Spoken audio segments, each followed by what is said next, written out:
First story, Rent-A-Girl. This isn't my story, but I read about it. This guy rented a girl for a night and said, "Come with an empty stomach." She thought he was into feeding. She went over and he asked what she wanted to eat.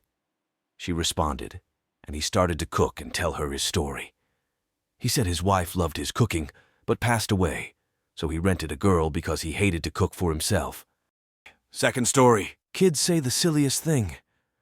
When I was little, I used to always tell my brother, "Now I'm almost as old as you. One day I'm going to catch up." Which was obviously silly. Every year we continued to stay 5 years apart, April and June birthdays. I always got a little excited in the month and a half between where I was only 4 years younger. Take that, brother. But this year was different. I turned 23 and you stayed 26, and you're always going to stay 26. And one day, I'm going to catch up to you. I wish I wasn't always right. I miss getting older with you. Story 3. A cute trick Dad taught his dog ended up killing it. When I was young, 25 years ago give or take, my dad finally got a dog. He had been without one for years, and when little Annie came along, the runt of a wire hair terrier shot mutt litter, he fell in love. We lived in the country on a small acreage, and once she was big enough to go outside without supervision, he taught her a trick. The same trick he had taught his last dog years, the same trick he had taught his last dog years before I was born. He was a trucker and often gone for several days at a time, but when he came home he would slow the car down just before he got to the bottom of our long driveway, and he would open his door.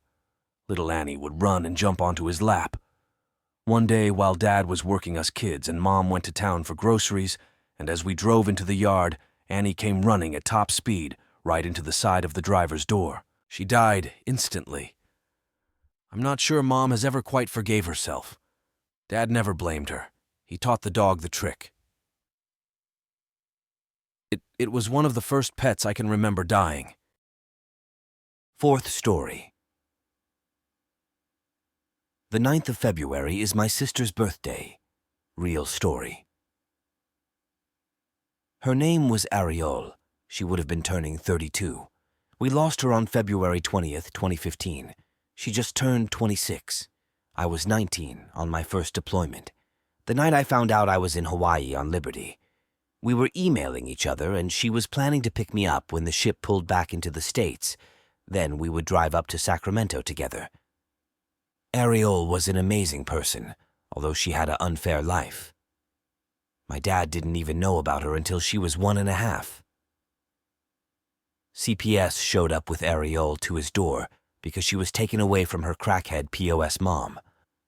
Her mom left her in a closet. Apparently her neighbor at the trailer park heard a baby crying all day long. She had constant health issues. Her mom did crack when she was pregnant with her. My dad was abusive towards her. It's complicated, but my entire family was shitty towards her. I was a total brat. I would get her trouble on purpose. I was the youngest of 7 and was still kinda a people pleaser. She moved out when she was 16 after fist fighting my dad. I couldn't wait to go on a road trip back to Sacramento with her. We were going to bond. I got a text message around 3 a.m. from one of her friends. She had been hit by a car. I remember thinking it wasn't a big deal. She would be all right. In hindsight, I was in shock. I ended up mouthing off to a higher-up the next day and getting sent to the chaplain. This guy was a total idiot. Made me figure out how to send a Red Cross message on Google. Guy didn't even know how to do his own job. Anyways, I was put on emergency leave. I flew out that night to Sacramento. Although the turbulence was intense, I slept through the entire 8-hour flight. The week that followed was a blur. I remember sleeping a lot, and I remember seeing my sister in the hospital. Her head was swollen. It seemed like there was a million wires running through her. I asked for a private moment with her and tried to apologize through the weeping attacks. I guess that's how experiencing a seizure would feel like.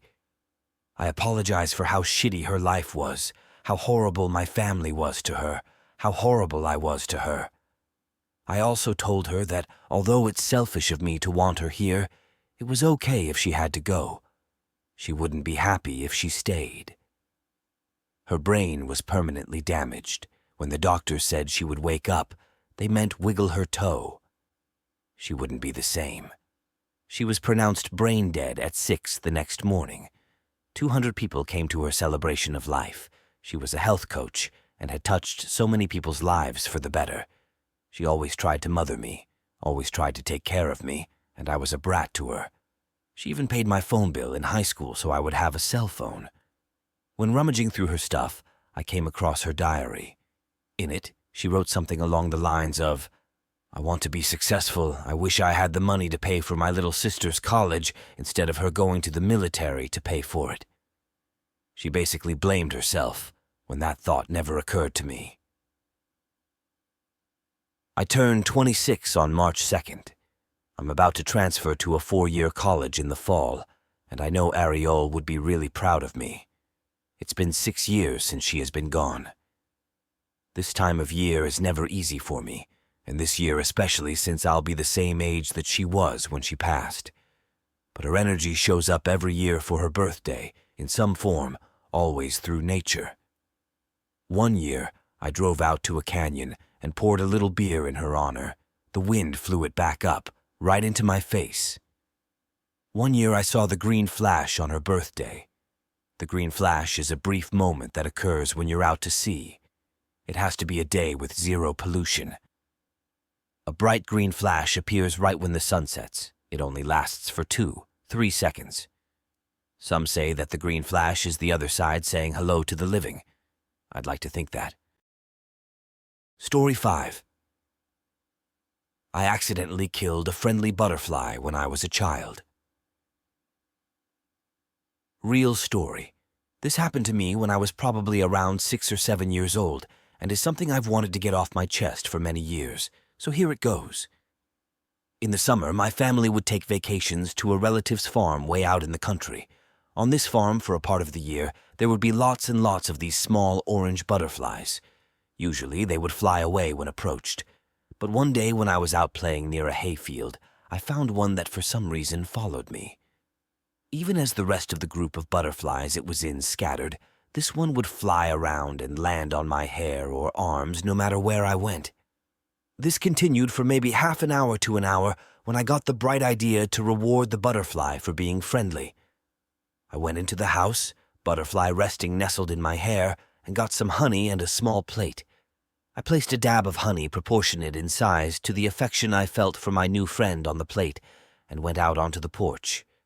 I sat in a chair with the plate on my lap. Eventually, the butterfly found the honey and proceeded to get stuck in it. I can still see it struggling to get free even now, thrashing its wings, its legs just working themselves deeper and deeper in, then slowly moving less and less as it tired. I cried and ran to my dad for help, but there was nothing he could do. The poor little guy succumbed right in front of me.